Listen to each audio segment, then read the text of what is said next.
Sarah, you are head global digital marketing for $60 billion UBS Group, the Swiss multinational investment bank founded and based in Switzerland. Why is social media important to UBS and what are your key platforms of focus? Yes, more than happy. So actually, we were actually a quite late starter in the social media space. So we are on LinkedIn since actually 2017. And that was the first platform we focused on, the most relevant one for the B2B space, because we at US Asset Management, we are focusing mainly on institutional investors as well as financial advisors. And then over the time, we actually expanded our footprint in APAC, and there actually other platforms are more in scope. So we are also present on WeChat and Line. But on LinkedIn, our efforts are actually the biggest. So next to our LinkedIn showcase page, which we actually post on a daily basis, the posts always have to actually present the market developments. That is why our social media approval processes need to be quick on time. And here is also the challenge because all our social media posts need global public approval as well as the Series 24 approval, which is needed for the US. But actually we set up the workflows as efficient as possible so that we can go out with the posts when they are relevant. Next to our social media presence on LinkedIn, WeChat, and Line, we also established a social ambassador program to help us increase the reach of our messaging and also involve key stakeholders in the business to show their expertise and become thought leaders on LinkedIn.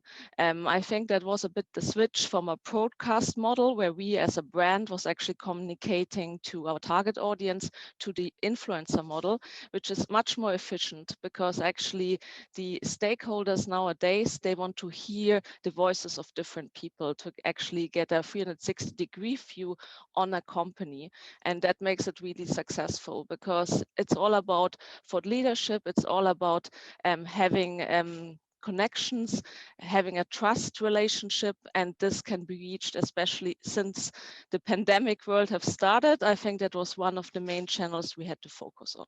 Excellent. And how do you navigate financial compliance while accelerating this social media connection and thought leadership? Yes, of course. For example, for the social ambassador program, because we have actually within UBS a quite restricted social media policy, all of the content which we are posting actually has to have the global public and Series 24 approval. The exception is really our social ambassadors, because here we deliver all content in a content library for them, and the content is already pre-approved. But what they can do on top is actually, because their LinkedIn accounts are connected with a software which actually monitors, reviews, and archives everything what they do in the all-to-many communication. So compliance feels secure because they can actually cross-check, they can see all the posts, and they have also automatic alerts within the tool if certain keywords are mentioned so that they feel secure. And the digital rockstars, they can actually put their personal notes to the post so that the posts are more relevant for their target audience. So it's like an ecosystem, and it works quite well because the digital rockstars or the social ambassadors can do what they want. Of course, they got trained ahead of joining the program, so they know the do's and don'ts, but also compliance is always evolved. And if they feel insecure with one post, they can always submit it via the tool. There's an automatic workflow, and we have actually compliance managers across the globe. So it's a 24/7 service, more or less, so that the post can still go out timely, which is most relevant because in general, social media is all about on-time communication, and that gets more and more important nowadays. Finally, Sarah, do you believe social media regulation is the responsibility of those companies who create it or those who use it? Yes, so actually, I think it's more about the users who should actually regulate it, because I have to say, it was at the beginning quite a mandate to bring our compliance team up to speed and actually explain them all about social media, what we do, how the processes work.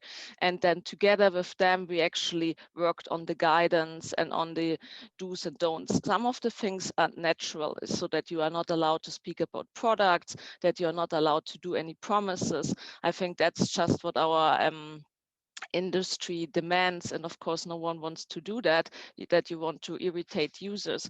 But to be honest, most of our social ambassadors, they're actually quite creative, and what they do is a good combination of personal content, third-party content, and company related content. And I think that is also the key to be successful, that you have this 4-1-1 content mix, and that you're not bore people. At the end, you're not a marketing channel and you don't want to just sell. At the end, you want that people understand who you are, that they understand what are your where's your expertise, and that they come to you if they have a question around, for example, China equities or ETFs, and they really feel comfortable to speak about you. It's all about creating a relationship which is based on trust, and that you really feel the person is the expert on this field where you want to actually deepen the relationship with.